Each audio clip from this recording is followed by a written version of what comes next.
Namaste. Welcome to episode 4.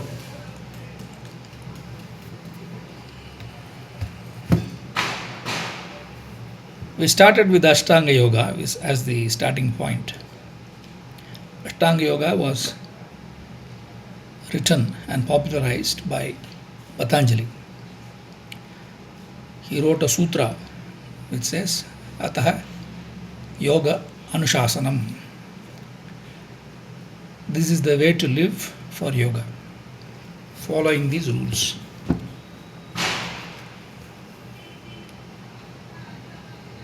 Patanjali does not talk about nadis. Okay.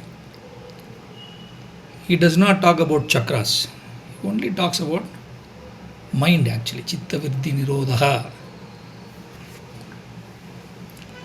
Chittam is generally accepted translation is mind, because he talks about how the mind operates in 5 ways, starting from completely distracted, wasting its capability to completely concentrated or single point focus, ekagrita as it is called, ekagrita, eka-grita, completely unified. There are 5 stages he talks about, and then therefore he says if you get control on your mind, you can get further. So Patanjali Yoga Sutra talks about that. They don't talk about nadi, they don't talk about chakras, but they talk about asana, pranayama and all. So if somebody wants to understand what is the relevance of body, mind, body, mind, etc. Body, nadis, chakra to mind, that could be a difficult connect. Okay. So I had to bring in this idea of nadis much earlier, which is not purely the conception of Patanjali. Okay. But then I assume that the underlying issues were already taken care of in Yama, Niyama, Asana and Pranayama, that you don't have to really talk about Nadi and chakras. But then for a newcomer who wants to understand from where he is, where he is still struggling from external attractions and survival mode, secure mode, name, fame mode, and also in terms of controlling his habits and etc. We need to start with Annamaya Kosha and Yama Niyama respected to Anna, food. So I started with that. So is it truly Patanjali's framework? Not exactly, but I started with that framework, brought in the ideas of nadis.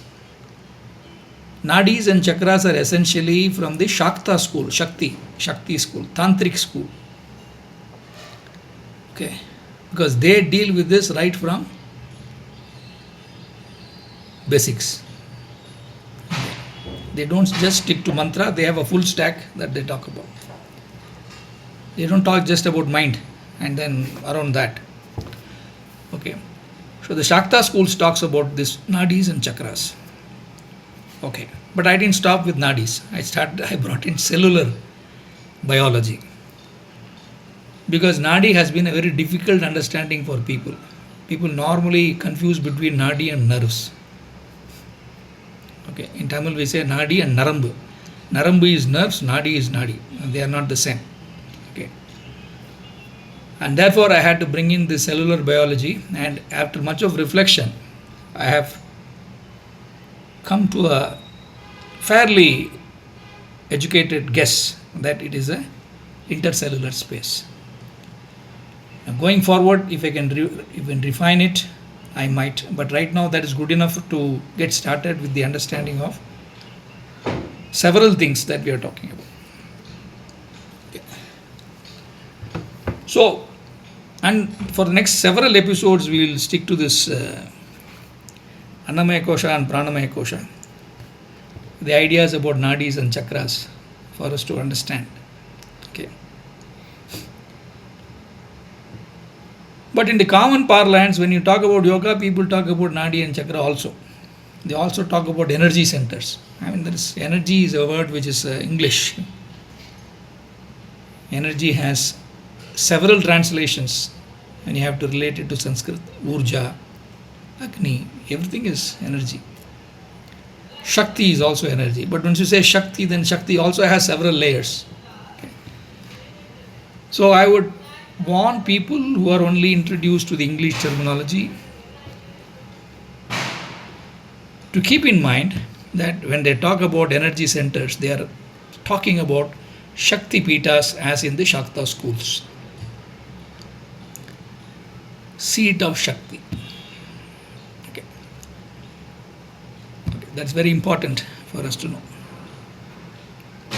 The Shiva schools, they are called Shiva Pitas, seat of Shiva. Okay. Now, what's the difference between a Shakti Pita and Shiva Pita? We will see later.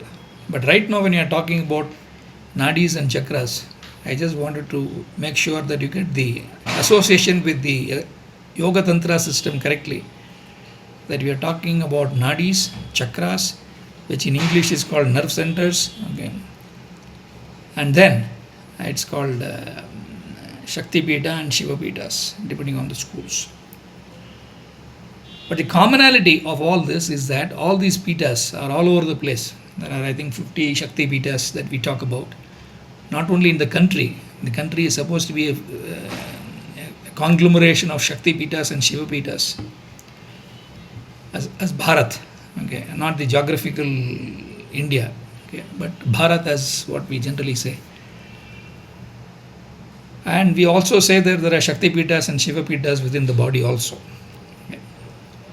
We'll now start with Shakti Pitas, which is what is called as energy center, which is seen as the nerve centers, where if you take the backbone through which the spine comes down, and there are nerves going out, there are several centers that they have. Okay, and those are called as solar plexus and other plexus that they have. So if you find solar plexus and other plexus as used, they are used in biology. Biological correlation, and they are correlated or made congruent to chakras. Plexus are made congruent to chakras, they are made congruent to Shakti Pitas, they are made congruent to nerve centers or energy centers. Okay, get that confusion out. Nomenclature apart, we are still talking about what is happening here. Okay, so we have hopefully understood what is a nadi. Okay, nadi is something which is an intercellular space from which the external life force can move in flow. Okay. Now it's flowing through all the 72,000 nadis. Okay. But then we still talk about Pancha Prana, 5 types of prana. At best we talk about Dasha Prana, 10 pranas. What does it mean? Essentially it says classes or types in which the life force moves through these nadis. Okay. There is prana, which is supposed to be going all over the place. There is apana, which is going down. It's the direction of that flow is down. Udhana is the direction of flow is up. Prana is it goes in a distributed form. Vyana, spaces, various spaces. Vyana. The word vya, we will see, it's a very important word, dhatu, vya. Starting from the philosophical avyakta to vyakta to vyoma, space called vyoma. Okay. To avyaya, there are several things where the word vya will come. So vyana means it is moving through all the spaces that are available in the nadis. Okay. Vyana. Samana means it is balanced. All this movement of prana is well balanced. Okay. And it is keeping you in good health. So this is the kind of classification of the flow of prana in the intercellular space, the vyoma, the space. Okay. Now, the fact that we are alive is that prana is already moving through. Even if you don't eat or skip your meal, you are still alive. Okay. So prana is there in some form. Pancha prana is operating within the space of the nadis, within the intercellular space. It's already happening and then it is enlivening. Just because it is not in peak, we are having food and then having the metabolic system to do that. But the moment it is in peak, you don't need the food because it's flowing all around and then keeping you in good health. Okay. So when you are having food, that means you are not in your peak. Not only that, you have to have food. Okay. The flow is not complete. Flow is not effective. The prana flow inside the nadis is not effective. So there have been descriptions and saying, therefore, how does it flow? Is there any controlling system inside? Okay. The controlling system, to introduce another jargon, is called Ishvara. Ishvara is the controller. So that takes you to the Vedic side of Ishvara and Praneshvara, Bhuteshvara, Sarveshvara, Parameshvara, all that. Okay. So Ishvara is controller. It's a controllership. So is there any controlling concept, structure, construct that we can understand from this? Okay. So that is where the chakras come in. The concept of Ishvaras come in. Okay. So concept of energy centers come in.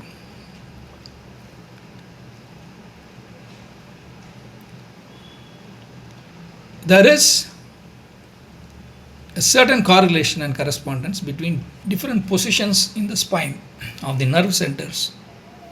If you take a spine picture on Google Maps, not Google Maps, Google Images, ask for a spine images of nervous system, it will show you from here, this part, right from here. I don't know whether you can see here, middle. From here, where there is a brain stem, this part. If you put a line between this and here, okay, like this, in the center of this, and put a hole here, and that center is the brain stem.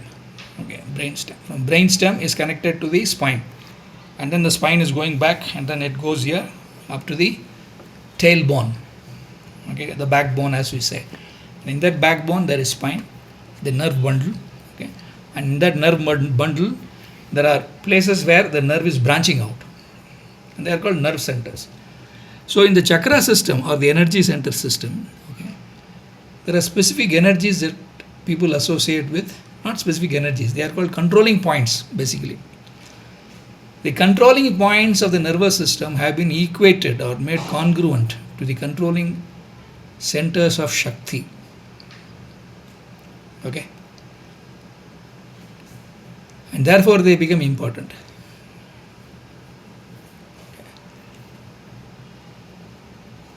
So people say, to start with, at the very bottom tailbone level, it's called the Mooladhara chakra, and then a little above, where the genitals are present, it's called the Swadhisthana chakra. Then move up to the navel, okay, where you have the stomach and intestine and all the stuff. Okay, it is called Manipuraka. Okay, and then the heart level, it's called Anahata. Okay, and then here it's called Vishuddhi. This is called Agnya, and the whole brain system is called Sahasrara. And maybe some people even say it is outside. Okay. Basically, therefore, you have to understand that there are certain Shakti Pitas or Shakti centers or Shakti seat of Shaktis. They are not centers, they are seat of Shakti, which gets distributed, okay, at various points, okay, including the nervous system. Okay. And therefore, it is just not the nervous system point. Nervous system point is easy to understand because you can see a picture of it. If the doctor opens up your backbone, you can see that. But the Shakti distribution process and functions at those levels cannot be seen. But you are enjoying it every day. Shakti is being distributed across the whole body. Okay. And prana is one Shakti. Prana is the life force. Shakti is a little more. You can do Kriya and Kriya Shakti, Jnana Shakti, Ichcha Shakti and all that we'll say. So prana is one, say, the easily associatable form of Shakti. Okay. So the chakras are supposed to be functioning there, rotation like fans, okay, simply speaking, essentially distributing Shakti across the body. Similarly, the prana is also getting distributed. That means when the 72,000 veins, not veins, sorry, veins is blood related.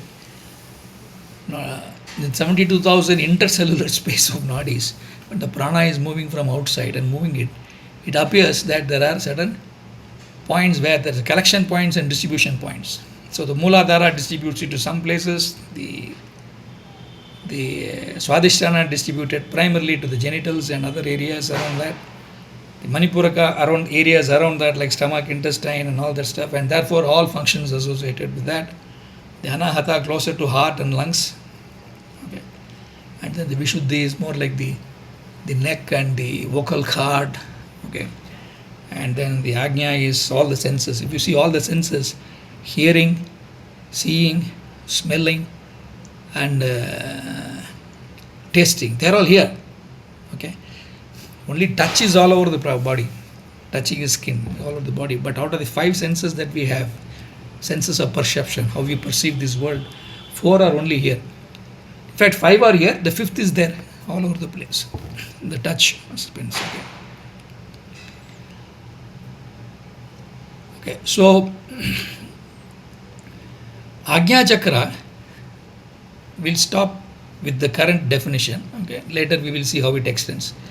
Is supposed to be here, which sort of distributes the Shakti in these 5 sense perception organs, distributes the Shakti in the Sahasrara, and then because it is doing that, it can distribute the entire Shakti through all parts. That means the brain controlling the hand function, or a speech function, hearing function, stomach function, heart function, whatever. When the brain is the control system as per biology, okay, the Shakti of the brain, which controls all the sense perceptions and action organs, okay, the Ajna Chakra becomes very important. That means how the Shakti is distributed there, how the energy is distributed there, how the prana is distributed there is important. Okay.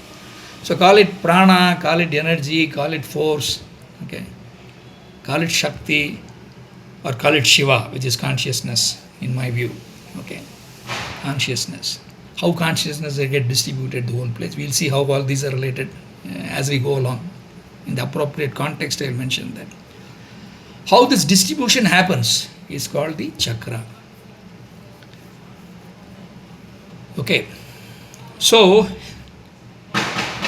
essentially, therefore, when the nadis are, when all nadis are not opened end to end, and if it is not a seamless flow of prana, shakti, everything through the body, okay, and you are limited, okay, because the channels are closed, several channels are closed, the closure, okay, creates a certain kind of churning.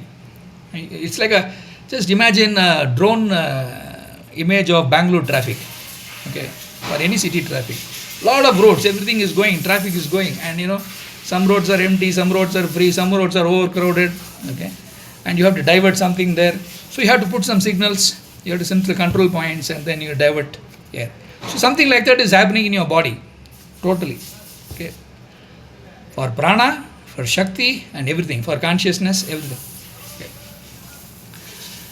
And therefore they say that there are several chakras that are happening here, because your bodies, your nadis are not fully open.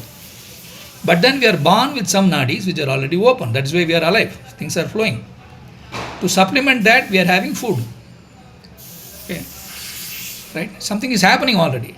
So for example, there is one system which says that there are about 116 chakras, okay, of which a normal human being has 24 or 25 chakras are very active. They are distributing it very well so that you can be alive. And if some 40 chakras get opened, okay, that means if they function much more well, okay, then you can be a saint, you can be a sage. I mean, you will be as good as a sage, because that is a characteristic of your being that gets changed when so many nadis get opened up and everything is getting distributed and functioning well. Okay. And if 116, all the 116 is open, that means you are as good as God, you are Paramatma, you are Parameshwara, Parandhama, Paramapurusha. Okay, so that is the metaphorical understanding of chakras and nadis. But then the physical understanding is there is some distribution of energy happening, there is some distribution of prana that is going around.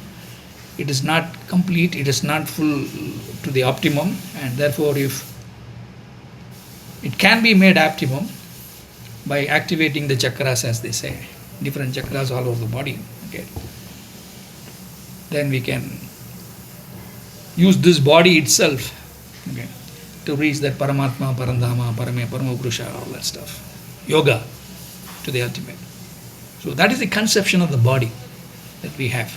We'll continue with this conception for several episodes, because it's for you to understand, therefore, that whatever is being said in different schools may not make sense because they are not connected, but I am trying to unify and connect all of them so that you get a sense that everybody is talking about the same, and there is something here itself I can do something about it. Okay, we'll continue in the next episode. Thank you.